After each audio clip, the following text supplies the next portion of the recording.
میرے آقا نبی اکرم صلی اللہ علیہ وسلم نے فرمایا لا عدوا، کوئی بیماری متعدی نہیں، یہ نہیں کہ ایک سے دوسرے کو لگ جائے، ولا طیارتا، اور نہ ہی کوئی بدشگونی لینا جائز ہے، ولا غامت ولا سفر، نہ الو کی نحوست ہے یا روح کی پکار، اور نہ ماہ سفر کی نحوست ہے۔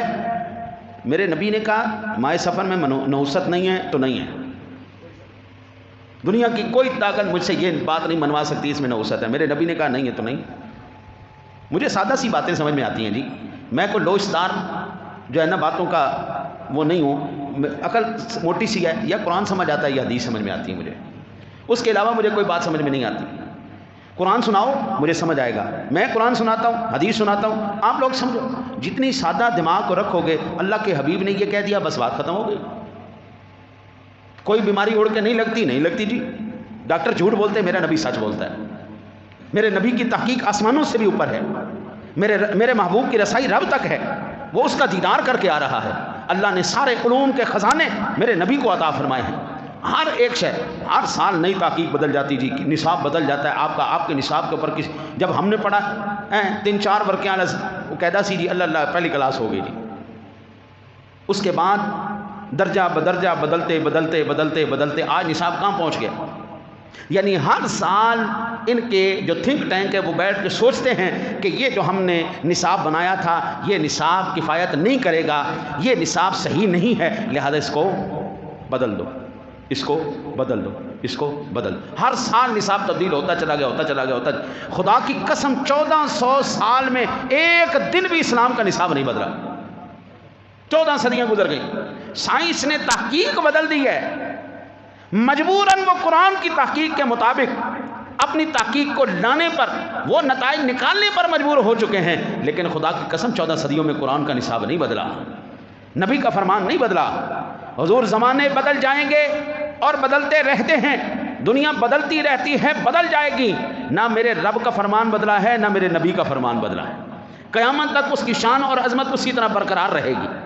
میرے آقا نبی اکرم صلی اللہ علیہ وسلم کا یہ فرمان لا عدوا ولا طیارت ولا غامت ولا سفر، نہ کوئی بدشگونی، نہ کوئی متعدی بیماری، نہ الو کی نحوست، نہ سفر ماہ سفر المظفر میں نحوست، کوئی بھی نحوست نہیں ہے۔ میں ان میں کوئی اکے جی جتھے جہڑے گھر دے اتنے الو آ کے بیٹھ جائے، انہاں مطلب ہے اتنے کوئی نہ کوئی نحوست پہن والی ہے۔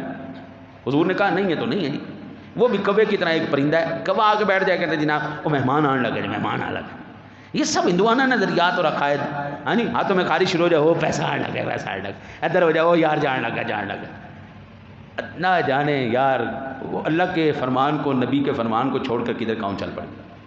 ہاں جی، وہ چیزیں جن کی کوئی سر و پیر ہی نہیں ہے، کوئی دلیل ہی نہیں ہے، اس دلیل کو مان کر عقیدہ بنائے بیٹھے ہیں، اور جہاں پر اللہ اور اس کے رسول کا فرمان ہے اتنے کوئی نہیں منتا۔ قرۃ العیون الموحدین میں امام ابن قیم رحمۃ اللہ تعالی علیہ فرماتے ہیں اس حدیث میں نفی اور نہیں دونوں معنی صحیح ہو سکتے ہیں، لیکن نفی کے معنی اپنے اندر زیادہ بلاغت رکھتے ہیں، کیونکہ نفی طیارہ نحوست اور اس کی اثر انگیزی دونوں کا بطلان کرتی ہے، اور اس کے برعکس نہیں صرف ممانعات پر دلالت کرتی ہے۔ اس حدیث سے ان تمام امور کا بطلان مقصود ہے جو اہل جاہلیت قبل از اسلام کیا کرتے تھے، نہ ظاہری کوئی نحوست نہ کوئی باطنی نحوست، اس کے اندر کسی قسم کی کوئی نہ پہلے نہ بعد میں، نہ کوئی اثر، کوئی شے کوئی نہیں تھی، بالکل 0/0، کوئی اس کے اندر نہیں۔ حضور نے کہا نہیں ہے تو نہیں ہے۔ ابن رجب حنبلی رحمۃ اللہ تعالی علیہ فرماتے ہیں اس حدیث میں ماہ سفر کو منحوس سمجھنے سے منع کیا گیا۔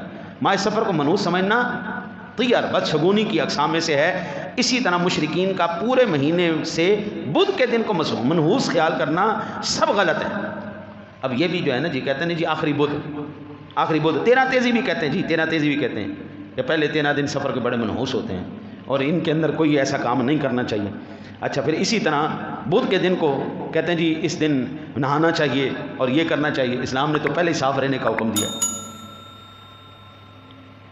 ہاں جی، الطہور شطر الایمان، طہارت ایمان کی شرطوں میں سے ہے، اور نصف الایمان، یہ آدھا ایمان ہے تیرا۔ ہاں جی، اس کا مطلب ہے پورا سفر کے مہینے سے گندے رہو، بدبودار رہو، اور اینڈ میں آ کے بدھ والے دن غسل کر لو۔ اور بھائی جمعے والے دن اچھے کپڑے پہننا، خوشبو لگانا، نہا کے آنا، یہ حضور کی سنتوں میں سے، یہ آپ سرکار کا حکم ہے، حضور خود عمل فرماتے تھے۔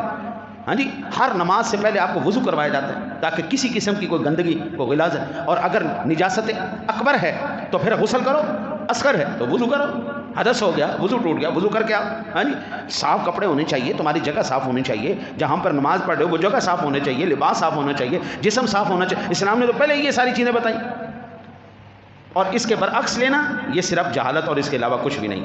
امام ابو داؤد رحمۃ اللہ تعالیٰ علیہ نے محمد بن ارشد سے نقل کرتے ہیں کہ اہل جاہلیت میں یعنی مشرکین ماہ سفر کو منحوس سمجھتے تھے، لہذا اس حدیث میں ان کے اس عقیدہ اور قول کی تردید کر دی گئی. اور امام مالک رحمۃ اللہ تعالیٰ علیہ فرماتے ہیں اہل جاہلیت میں ماہ سفر کو منحوس سمجھتے تھے اور کہتے تھے کہ یہ منحوس مہینہ ہے، چنانچہ رسول اللہ صلی اللہ علیہ وسلم نے ان کے اس نظریے کو باطل قرار دے دیا. اب ہم یہ دیکھتے ہیں کہ واقعی کیا اسلام کے اندر کوئی بدشگونی کا نظریہ یا عقیدہ پایا جاتا بھی ہے یا نہیں پایا جاتا.